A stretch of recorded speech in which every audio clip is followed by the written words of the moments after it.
मैं दुआ से निकाह कर रहा हूँ, मैं कल आऊँगा, तब तक ये आपके पास मेरी अमानत है। दुआ आखिरकार कैद से आज़ाद होने जा रही है और उसका नौशेरवान के साथ निकाह भी हो जाएगा। लेकिन उसके बाद क्या होने वाला है, क्या क्या मसाइल दुआ के लिए और नौशेरवान के लिए खड़े होने वाले हैं, इसके साथ साथ क्या क्या चीज़ें इंटरेस्टिंग होंगी अब मज़ीद इस ड्रामा के अंदर, इसके हवाले से बात करेंगे। लेकिन उससे पहले बात कर लेते हैं एपिसोड 16 जो कि ऑन एयर हो चुका है ड्रामा सीरियल जानिसार का, उसके सिर्फ एक पॉइंट के हवाले से, और फिर चलते हैं नेक्स्ट कहानी की तरफ। जैसा कि मैंने गुज़श्ता एपिसोड में बात की थी कि इसमें यह सिचुएशन जिसमें नौशेरवान मुसलसल दुआ को ढूंढ रहा था, वो सिचुएशन इस तरह की थी जिस तरह की तेरे बिन ड्रामा में थी। लेकिन उसमें काफ़ी सारे एपिसोड्स इस तरह के गुजारे गए जिसमें हम इंतज़ार ही करते रहे कि अब मुर्तसिम को मीरब मिलेगी। लेकिन इस ड्रामा के अंदर ये चीज़ जल्दी से गुजारी गई और दुआ और नौशेरवान की मुलाकात करवा दी गई, इनका आमना सामना हुआ, एक दूसरे के सामने बैठे, और वो सारी की सारी सिचुएशन बड़ी मज़ेदार थी। हालांकि अगर आप वो नोट करें, वो जो सेट था पूरा और जो लोकेशन थी, जिस तरह से वो सारी सिचुएशन बनाई गई थी, वो ड्रामा सीरियल तेरे बिन के उस सीन जैसी थी जिसमें मीरब और मुर्तसिम एक बार आमने सामने बैठे थे और उनने शादी के बाद एक बार डेट किया था। लेकिन लोकेशन और सेट वगैरह को अगर छोड़ दिया जाए तो बाकी सारी सिचुएशन इसमें मुख्तलिफ थी इस मौका पर आकर। अब जैसा कि नेक्स्ट एपिसोड के टीज़र में दिखाया गया है कि जी नौशेरवान बाकायदा तौर पर प्रपोज करेगा दुआ को निकाह के लिए, और जैसा कि उसके बाद के कुछ सीन्स में नज़र आ रहा है, उसको देखकर यही लगता है कि दुआ ने रजामंदी जाहिर कर दी है नौशेरवान के साथ निकाह करने के लिए। अब ये सारी वो सिचुएशन है जो कि बज़ाहिर नज़र आ रही है और हर एक आम फहम बंदे को भी जब वो इस ड्रामा का टीज़र देखता है तो उसको समझ आ जाती है कि ये तो सीधी सी बात है कि नेक्स्ट एपिसोड में हो ही जाएगा मामला नौशेरवान के निकाह वाला और दुआ की आज़ादी वाला। लेकिन इसके बाद क्या होने वाला है, इसके हवाले से बात करते हैं। सबसे पहला मसला जो मुझे नज़र आ रहा है नौशेरवान और दुआ के लिए, कि दुआ को अब नौशेरवान के घर वाले एक्सेप्ट नहीं करने वाले किसी भी सूरत, क्योंकि जाहिर सी बात है एक तो वो गरीब घर से है और जिस जगह से नौशेरवान उसको लेकर आया है, बदनामी का जो टीका है वो तो उसके माथे पर लग चुका है। इस वजह से उसको शरीफ तो कोई भी नहीं समझने वाला।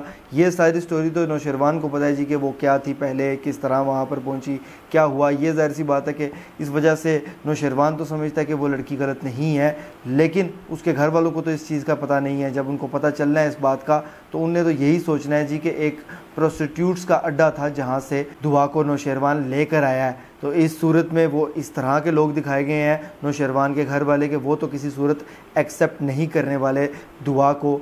ये मसला सबसे बड़ा खड़ा होगा नौशेरवान और दुआ के सामने। उसके साथ साथ नौशेरवान की पहली बीवी भी मौजूद है, वो भी मसाइल खड़े करेगी और प्रॉब्लम क्रिएट करेगी। इसके साथ साथ जब इस चीज़ का दुआ को पता चलेगा कि नौशेरवान शादीशुदा है पहले से, तो कुछ हद तक वक्ती तौर पर कुछ एपिसोड्स में इनकी नाराज़गी या बेअतमादी इनके दरमियान थोड़ी सी पैदा होती हुई दिखाई जाएगी। नौशेरवान के दुश्मन दूसरी तरफ ताक में है कि नौशेरवान कब कमज़ोर महसूस हो किसी जगह पर, उस पर दोबारा से हमला किया जाए और उसको ख़त्म किया जाए।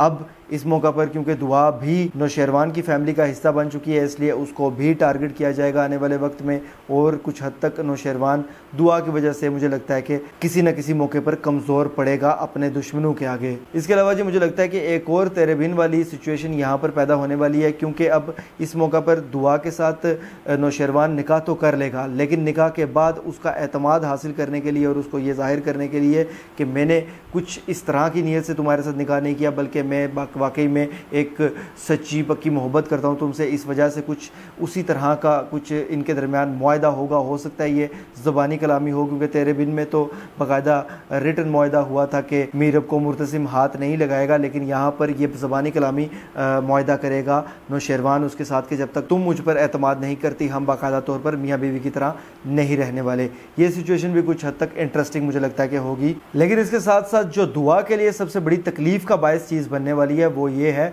कि जब उसको पता चलेगा कि सरफराज जिससे वो सबसे ज़्यादा नफ़रत करती है और उसको इस हद तक ख़राब करने वाला और बदनाम करने वाला शख्स वही है और वो अब उसका बहनोई बन चुका है, तो ये दुआ के लिए सबसे ज़्यादा तकलीफ़ का बायस तो होगी। लेकिन उसके साथ साथ दुआ उसके बाद सरफराज से बाकायदा तौर पर बदला लेने का सोचेगी, जो कि उसने अभी तक नहीं सोचा, और फिर नौशेरवान को आगे किए बगैर खुद से दुआ सरफराज को अंजाम तक पहुंचाएगी। इसके साथ साथ और बहुत सी इंटरेस्टिंग सिचुएशंस आने वाले एपिसोड्स में हमें देखने को मिलेंगी, और मुझे ऐसा लगता है कि अब इसके बाद ये ड्रामा यकीनन एक इंटरेस्टिंग साइड पर दाखिल होता जाएगा। बाकी रही बात दीवानगी ड्रामा के मैजिक वाली, तो वो अभी तक मुझे इसमें फील नहीं हो रहा, उसका मैजिक बिल्कुल और लेवल का था और बाकायदा तौर पर एक सहर तारी कर देता था वो ड्रामा आपके ऊपर। ये ड्रामा उस हद तक अभी नहीं पहुंच पाया और मुझे कुछ उम्मीद भी वाबस्ता नहीं है कि क्या पता उस लेवल तक जा भी पाता है कि नहीं, लेकिन देखते हैं आगे। हो सकता है कि डायरेक्टर और इसके राइटर ने कुछ इस तरह का सोच के रखा हो कि हमें वाकई ये ड्रामा उस लेवल पर ले जाए।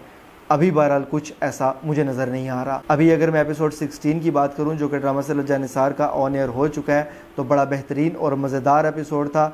लेकिन जो एपिसोड 17 है वो इससे ज़्यादा इंटरेस्टिंग और मज़ेदार इंगेजिंग होने वाला है। इसलिए मैं गुज़श्ता एपिसोड और आने वाले एपिसोड दोनों को मिलाकर 10 में से 9.7 दूंगा। ये मेरी राय और मेरा एनालिसिस था। आप इस हवाले से क्या राय रखते हैं मुझे कमेंट्स के ज़रिए लाजमी बताइएगा। अगर ये वीडियो आपको पसंद आती है तो इसको लाइक कीजिए, शेयर कीजिए और ऐसी मज़ीद वीडियोज़ के लिए चैनल को सब्सक्राइब ज़रूर कीजिएगा। बेल के आइकन पर क्लिक करके ऑल पर लाजमी क्लिक कीजिएगा।